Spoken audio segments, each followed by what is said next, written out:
Hello friends, my name is Beth DeFazio and I am here with two of my friends, Chad Ragsdale and Daniel McCoy, to talk about their newly released book, The Disciple's Mind. Thanks for joining me, guys. Yeah. Thank you. So Daniel, tell me a little bit about what encouraged you to write this book. What needs are you hoping to meet with this? I think in your church, you're going to have somebody who has chosen the wrong hill to die on. I think you're going to have somebody in your church who is wholeheartedly embracing everything the predominant culture is teaching. I think you're going to have someone in your church who is wholeheartedly rejecting everything that the culture teaches and seeing it all as irredeemable.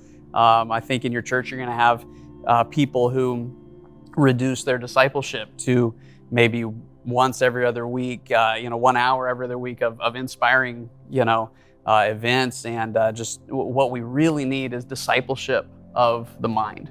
All those people need to be discipled in their mind. Love the Lord your God with all your heart, soul, mind, and strength. Yeah, when Daniel and I first started talking about this book, one of the things that came up in our conversations was, there's both in the church and outside of the church, there's so many challenges right now to good, clear thinking, and especially within the church, good, clear biblical thinking. And there did seem to be a need. There does seem to be a need out there for some sort of help to give disciples to think better, to think more clearly, to think more biblically, especially given the times that we live in. And so we're hoping that this book will help to meet that need, just to help us to think better, to use our minds better, to think, again, more biblically about the world that we live in, about our own discipleship, and that was really the urgent need that our book was trying to address. Okay. So Chad, give us a little synopsis on the book. What's the big idea that you're hoping your readers will take away? Yeah, I would say I always like to start with the greatest commandment, where Jesus tells us as disciples we are to love God, and we love God with every part of who we are, our soul, mind, heart, strength. We love God totally and completely. And a part of loving God totally and completely is loving Him with our minds. God made us as people who are rational, who He gave us minds, and I think we honor God by using those minds well, by thinking well. And so, what this book is attempting to do is it's attempting to give shape to what does it look like to love God with our minds. That's really what we're trying to accomplish. And so along the way, we talk about some pitfalls to avoid when we're trying to love God with our minds, some dangers to be aware of, some hollow and deceptive philosophies that exist in the world that a disciple has to be cognizant of. But we also try to be positive as well. So what are some things that we need to keep in mind as we're loving God with our minds? What is the goal of the discipleship of the mind? How does the discipleship of the mind impact the way that we engage with the world around us, and in fact, even the way that we engage with each other in the church? We talk about that in the book as well. So it's really about how do we love God with our minds? Anything that you would add to that, Daniel? Yeah, I mean, just that your thoughts powerfully guide your life's direction.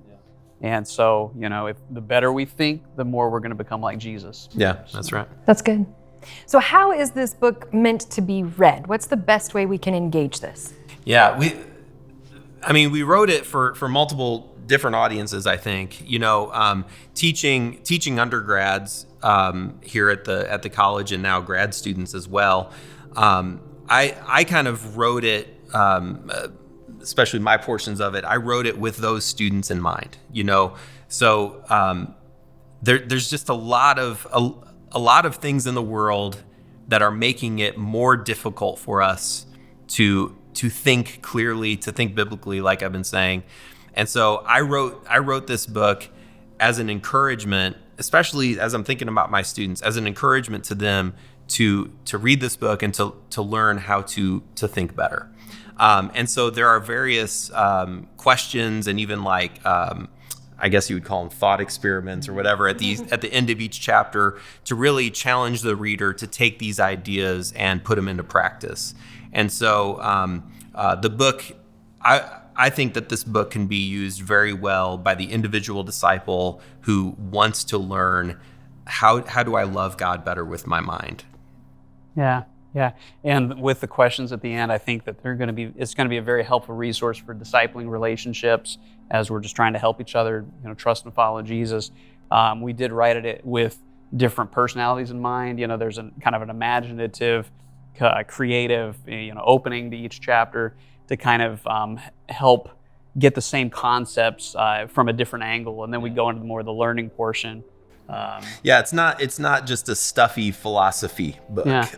It's each chapter, and Daniel played a pivotal role in this. Each chapter does begin with kind of this creative element to really engage the reader and get the reader to start thinking through these concepts, and then we sort of unpack scripture and relevant passages of scripture for each chapter, and then end each chapter with some discussion questions, and try to engage all sorts of different types of readers for this book. Yeah. Excellent. Well, thank you guys both so much for your time today and for answering all of our questions about your new book. I know I, for one, am excited to add this to my reading list. And if you would like to join me in that, you can pick up a copy on Amazon or occpress.com. Or if you're local to Joplin, please drop by our Ozark Christian College bookstore and pick up your copy of The Disciple's Mind today.